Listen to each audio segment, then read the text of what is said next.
El capítulo 4 de este libro, El sutil arte de que te importe un carajo. El valor del sufrimiento. El valor del sufrimiento. Un poquito más chiquito, ya. Empecemos en los meses finales de 1944. Después de casi una década de guerra, Japón sufría un revés. Su economía pataleaba, su milicia se hallaba esparcida a través de media Asia y los territorios que había ganado. Sí, esos territorios que había ganado en el Pacífico estaban cayendo como piezas de dominó bajo las fuerzas estadounidenses. La derrota parecía inevitable. El 26 de diciembre de 1944, el teniente segundo Hiro Onoda del ejército imperial japonés fue enviado a la pequeña isla de Lubang, en las Filipinas. Sus órdenes consistían en retrasar el avance de Estados Unidos tanto como fuera posible. Enfrentarlos, luchar a cualquier costo y jamás rendirse. Él y su comandante sabían que, en esencia, era una misión suicida.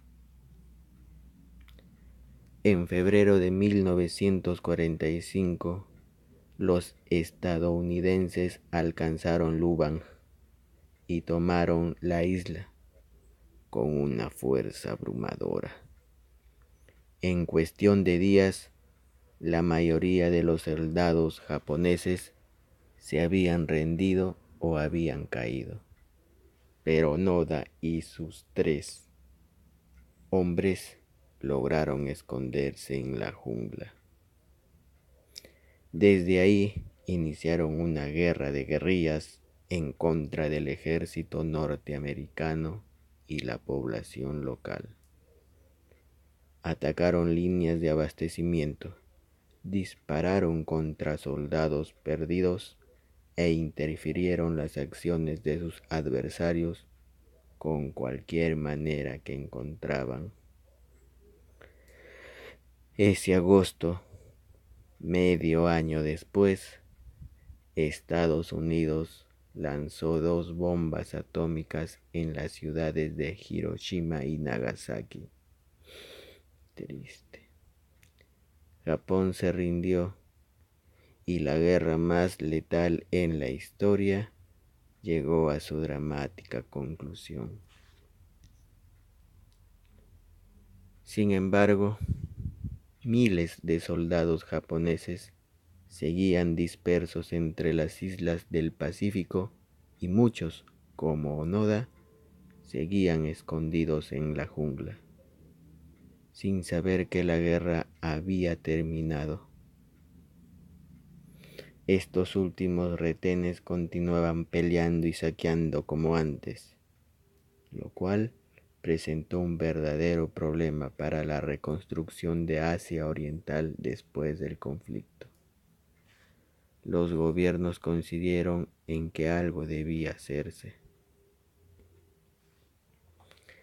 El ejército estadounidense, en conjunto con el gobierno japonés, dejó caer miles de folletos en toda la región del Pacífico, anunciando que la guerra había terminado y que era tiempo de irse a casa, para todos.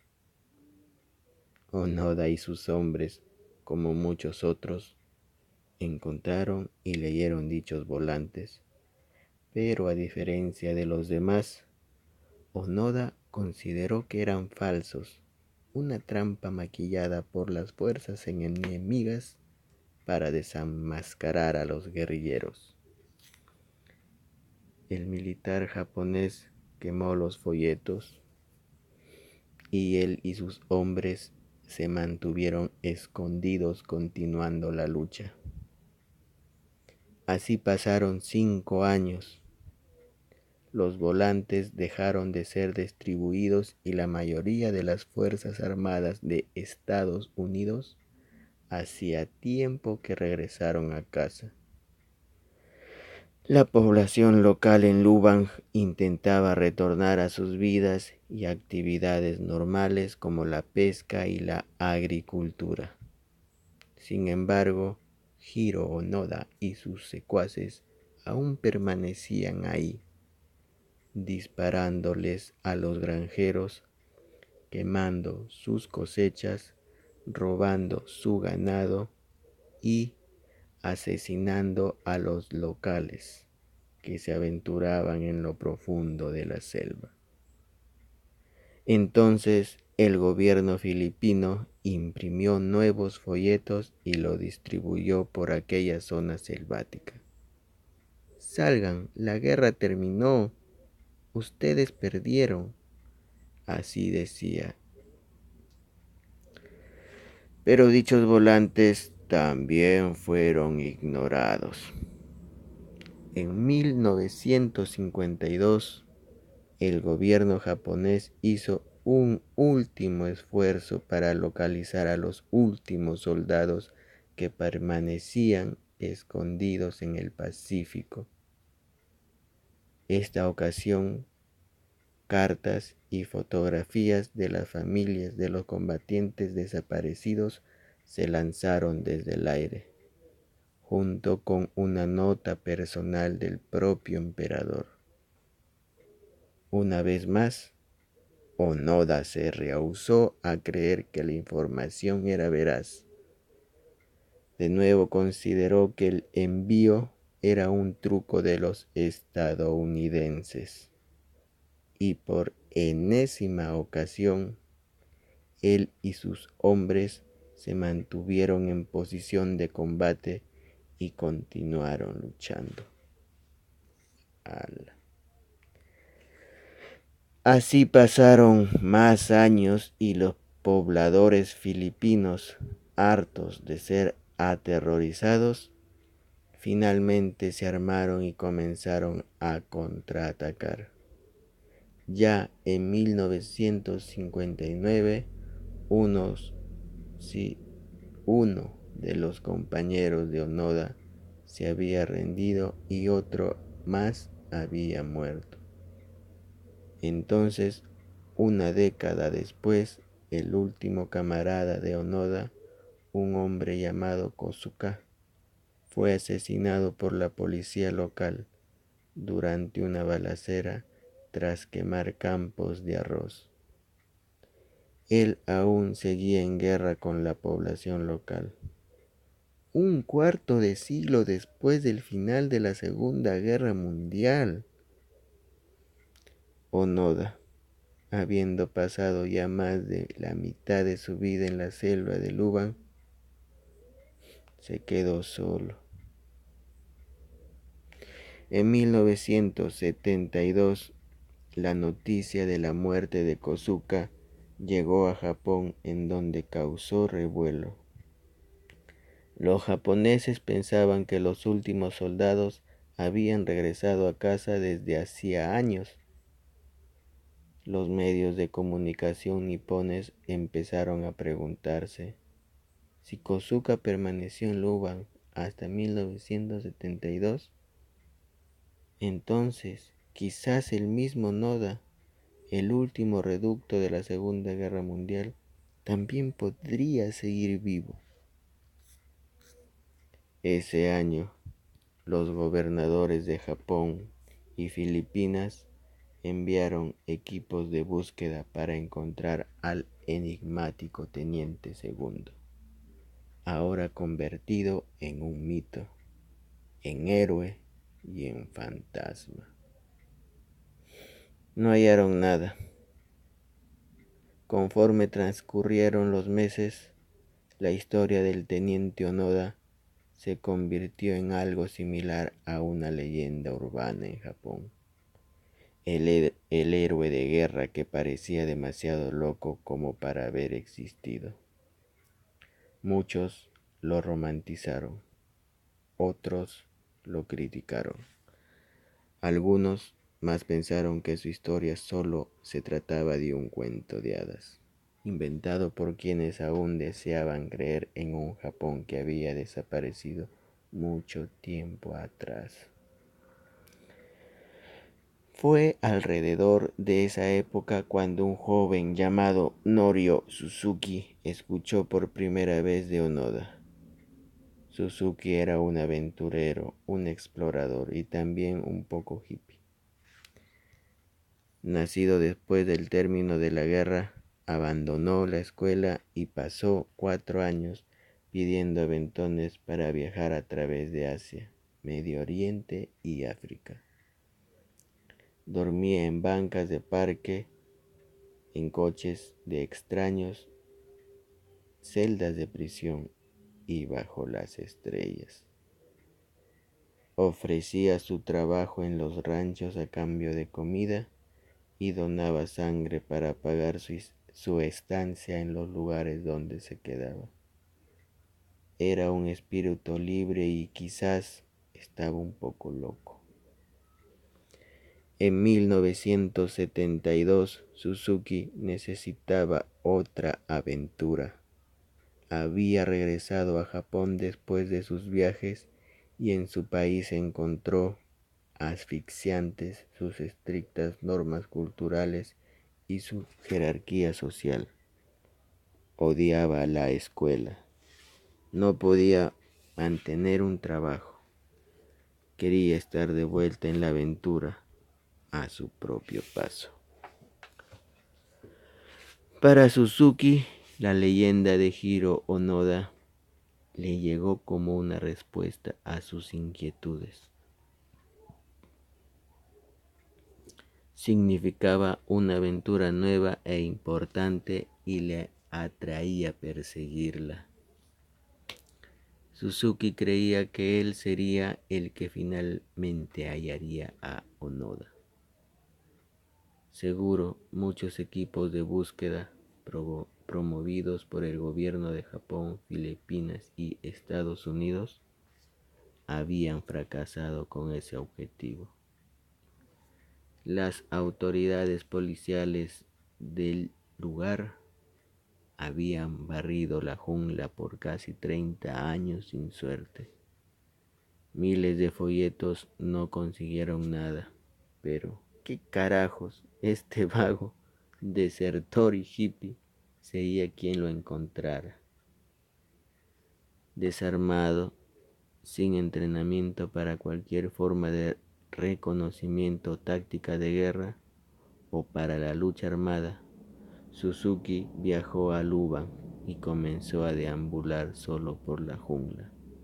Su estrategia: gritar muy fuerte el nombre de Onoda y decirle que el emperador estaba preocupado por él. Lo halló en 4 días. Suzuki permaneció en la selva con Onoda durante una temporada. Para ese momento, el legendario teniente había estado solo más de un año y luego de encontrarse con Suzuki, agradeció su compañía y manifestó su desesperación por saber qué había ocurrido en el mundo exterior, desde una perspectiva japonesa en la que podía confiar. Por eso fue. Los dos hombres se convirtieron en algo parecido a ser amigos. Suzuki le preguntó a Onoda por qué había decidido quedarse y continuar la guerra. El soldado lo explicó con sencillez. Recibió la orden de nunca rendirse, así que se mantuvo al pie del cañón. Durante casi 30 años simplemente permaneció siguiendo una orden. Entonces Onoda le preguntó a Suzuki por qué un muchacho hippie como él decidió ir a buscarlo. Suzuki contestó que había dejado Japón en búsqueda de 3 cosas: el teniente Onoda, un oso panda y el abominable hombre de las nieves, en ese orden. Ambos habían convergido por las mismas curiosas circunstancias. 2 aventureros bien intencionados persiguiendo falsas visiones de la gloria. Como un Don Quijote y un Sancho Panza de la vida real, reunidos en los húmedos resquicios de una selva filipina, ambos imaginándose como héroes en su soledad sin hacer nada. Para entonces Onoda ya había dedicado la mayor parte de su vida a una guerra fantasma. Suzuki también daría la suya. Habiendo encontrado a Hiro Onoda y al oso panda, murió años después en el Himalaya, aún buscando al abominable hombre de las nieves. Los humanos a veces eligen dedicar grandes porciones de su vida a lo que parecieran causas destructivas o inútiles. En la superficie, dichas causas no tienen sentido. Es difícil imaginar cómo Onoda podía ser feliz en aquella isla durante esos 30 años, viviendo de insectos y roedores, durmiendo en la suciedad y asesinando civiles, década tras década. ¿O por qué Suzuki caminó hacia su propia muerte, sin dinero ni compañía y sin otro propósito que el de perseguir un yeti imaginario? Sin embargo, en sus últimos años, Onoda dijo que no se arrepentía de nada. Él afirmaba que estaba orgulloso de sus decisiones y del tiempo que había pasado en Luban. Señalaba que había sido un honor dedicar gran parte de su vida al servicio de un imperio inexistente. De haber sobrevivido, Suzuki probablemente habría señalado algo similar, que estaba haciendo exactamente lo que el destino le dictaba, que no se arrepentía de nada. Estos 2 hombres escogieron cómo querían sufrir. Hiro Onoda eligió sufrir por lealtad a un imperio muerto. Suzuki decidió sufrir por la aventura, independientemente de lo desaconsejable de sus actos. Para ambos, su sufrimiento significó algo, cumplía una causa mayor. Justamente porque significaba algo, fueron capaces de soportarlo o quizás incluso de disfrutarlo. Si el sufrimiento es inevitable, si nuestros problemas en la vida son ineludibles, entonces la pregunta que nos deberíamos plantear no es ¿cómo dejo de sufrir?, sino ¿por qué estoy sufriendo? ¿Con qué propósito? Hiro Onoda regresó a Japón en 1974 y ahí se convirtió en una celebridad. Lo llevaban de entrevistas de televisión a las de radio. Los políticos ansiaban estrechar su mano. Incluso publicó un libro y el gobierno le ofreció una gran suma de dinero. Pero lo que encontró al regresar a su patria lo horrorizó: una cultura consumista, capitalista y superficial que había perdido todas las tradiciones de honor y sacrificio sobre las que su generación fue criada. Onoda trató de utilizar su súbita fama para restablecer los valores del viejo Japón, pero ya no comprendía a la nueva sociedad. Era visto más como una obra maestra que como un pensador cultural serio. Un hombre japonés que emergió de una cápsula del tiempo para maravilla de todos, igual que a una reliquia en un museo. Y en las ironías de las ironías, Onoda se deprimió más de lo que jamás había experimentado durante todos los años que vivió en la selva. Al menos en ese sitio hostil su vida había valido algo, había significado algo. Esto hacía que su sufrimiento fuera soportable, incluso ligeramente deseable. Pero de vuelta en Japón, en lo que ahora consideraba él una nación vana, llena de hippies y mujeres libertinas vestidas al estilo occidental, se enfrentó a una verdad inevitable, que su lucha no había valido para nada. El Japón por el que el Japón por el que había vivido y combatido ya no existía. El peso de esta comprensión lo atravesó como ninguna bala jamás pudo hacerlo, porque su sufrimiento no había significado nada. De pronto se dio cuenta de la verdad. Había desperdiciado 30 años. Tanto le afectó a Onoda lo anterior que recogió sus cosas y se mudó a Brasil, donde permaneció hasta su muerte. ¿Y por qué a Brasil? No, ¿cómo será? Allá, el próximo video, la cebolla de la autoconciencia.